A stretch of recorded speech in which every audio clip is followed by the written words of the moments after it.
Of the head man of the Scarlet Knights as we send it back to Washington, D.C. one final time for the 14th and final press conference presentation. It's Rutgers basketball head coach Steve Pikiell. Rutgers returns 2 starters and 9 letter winners from last year's team. Coach, welcome. You can start with an opening statement, then we'll open up for questions. First, honored to be here.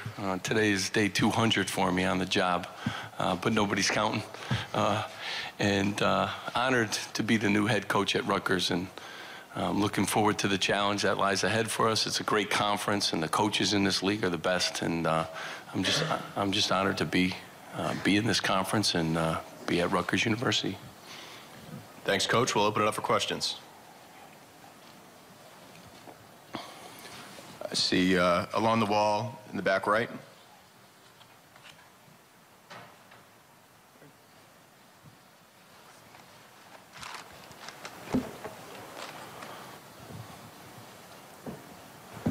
Hey, Steve. Key Sargent, NJ.com. Your team is universally picked to finish last in the Big Ten. I'm wondering, do you shield your players away from that, or do you almost in a weird way embrace the challenge of there's no way to go but up? You know, we've talked a lot about it, and I've talked about this from the first day I got the job about embracing the challenge, and you know, that's part of it. We have a theme, night and day. We're trying to change things and make that a night and day kind of situation, but we've embraced it. It's been up in the locker room. You know, I want to challenge them. We're trying to change culture. There's been a lot of changes at the university in the last few years, 3 league changes in 4 years, a lot of coaching changes, and obviously I'm very different in my coaching style than Coach Jordan, who's a Rutgers legend and a great guy. So I do things a lot differently. So for our kids, there's been a lot of transition.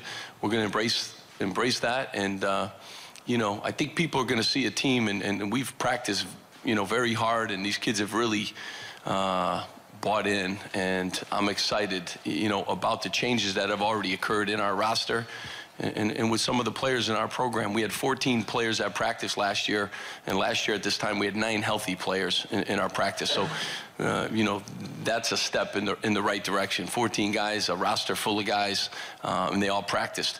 So I look a lot back at the past, and we're trying to change from night and day, you know, some of our practices and some of our results and our roster.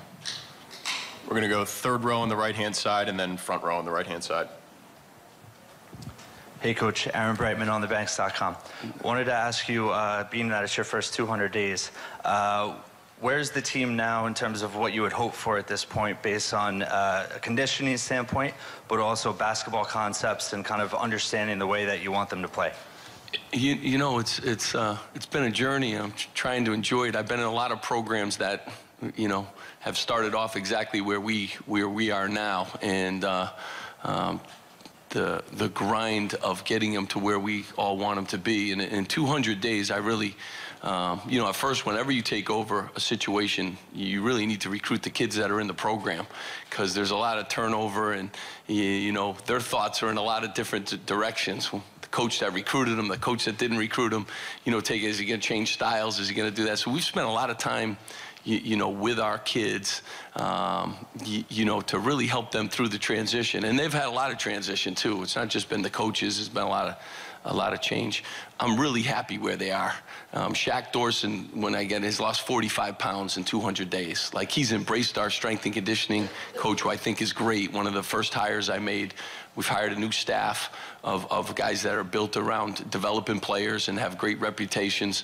And we slowly, I think, have put the pieces together. We recruited our players. We recruited a staff that I really think could fulfill a lot of the needs that the program has had in the last few years. And, you know, and now the guys are starting to buy in. And we're a very young team. We have 1 senior. We just got a 5th-year senior. So we have really no veterans on this basketball team. And we're looking for leadership in some of those things. But they have really jumped on board. They're working hard. I think if you come to our practices, you know, and see us live, you'll say night and day. You know, we practice hard, we practice long, a ton of defensive stuff, a ton of rebounding. We were one of the worst rebound teams in the country. We're trying to change that, and it takes time. It takes time for guys to buy into that, but they've bought in as best they can during this transition. But I've been through it before, so you gotta be patient. You know, be patient with them. They're not where I want them to be today, but they're getting a little closer. Let's go front row right-hand side and then back of the room left. David Jones from Penn Live. Hi. Steve, you mentioning having been through it before, you built that thing at Stony Brook over like a dozen years, known as a really good coach at that level, even though you'd been from the UConn stable. Right. But you'd been at a low major level for a long time, except for the little GW stint with Carl. Did you think anyone noticed what you were doing there? Because I think sometimes you're not on TV and low major coaches wonder if anyone even notices. You know what? I was hopeful. You know, I really was. And, you know, I said at one point in time, if I have to win 20 games for 10 straight years, then someone's going to do their homework and take a chance on me. I'm very confident in my coaching. I've played a lot of teams in this league during the course of my career. We played Maryland, we played Iowa and the NIT, all great coaches and great programs. But I was hopeful, tried to do things the right way, tried to recruit great kids, developed 3 players of the year, one 3-time player of the year who's still on the Dallas Mavericks roster. At a young university. You know, we were new to Division I. We had a ton of challenges there at Stony Brook. And, you know, as the years went on, I just said, if an athletic director makes a lot of phone calls and he wants a guy that's going to, you know, do it right and work hard and that can coach, you know, maybe I'll get a call, maybe I'll have an opportunity. If not, I love coaching. So Stony Brook was a great place. They gave me an opportunity. You know, I was very happy. I like to coach basketball. I'm in the gym kind of a guy, and I think if you talk to Coach Calhoun, I was always in the gym, you know. So I love basketball. I love the challenge of it. I like teaching. I think you're going to see my team play with a little swagger, and I think they're going to enjoy playing for me. They don't right now, as I'm changing the culture.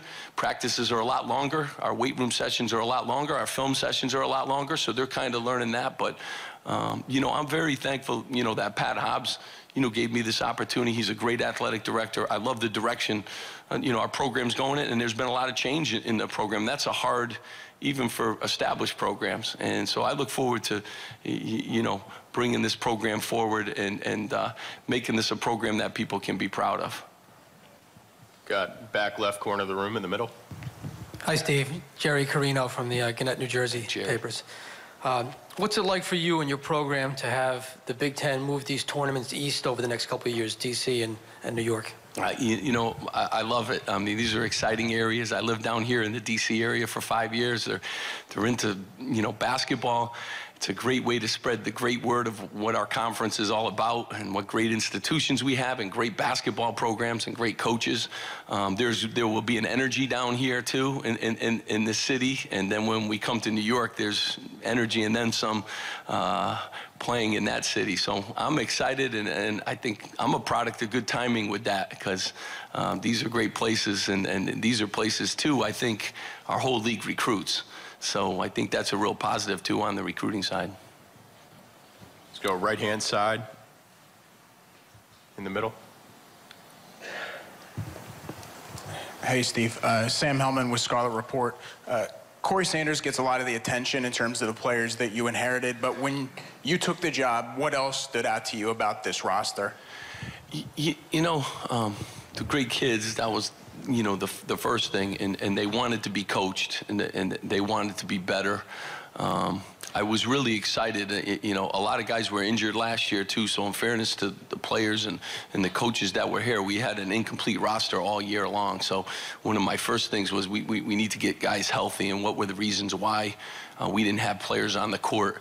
And we had to solve some of those issues. But I will tell you, Deshaun Freeman has been great, you know, and, you know, started off last season as a very good player and got injured, back healthy. You know, he's a junior. He's a pretty good leader. He's worked very hard. Shaq has lost a ton of weight and showed a new, you know, form of dedication. He's healthy now. He's a big body, 7 feet. We were very fortunate down the stretch. Got a 7'1" player, too, from UNC Wilmington, and he's a good player. He can play. He can score in the post. We were able to pick up some recruits, too, which I think will add to our, you know, program in a lot of different ways. You know, Mike Williams has jumped on board. I really believe Nigel Johnson, who sat out from Kansas State, is a good player. He's a 52-inch vertical. He's very athletic.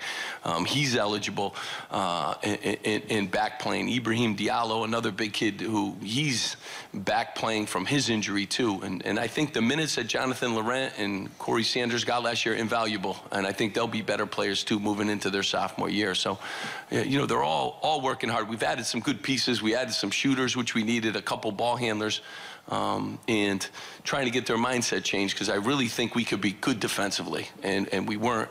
And I think Corey could be one of the better defenders in the league. He has those kind of abilities. So I'm excited about new opportunities for them to change, like, the dynamic of who people thought they were. You know, Corey's looked at as a scorer and all that stuff. No, like, he can really defend. So changing the look of the program with some of these guys. Thank you, Coach. That's all the time we have today. Best of luck this season. Thank you.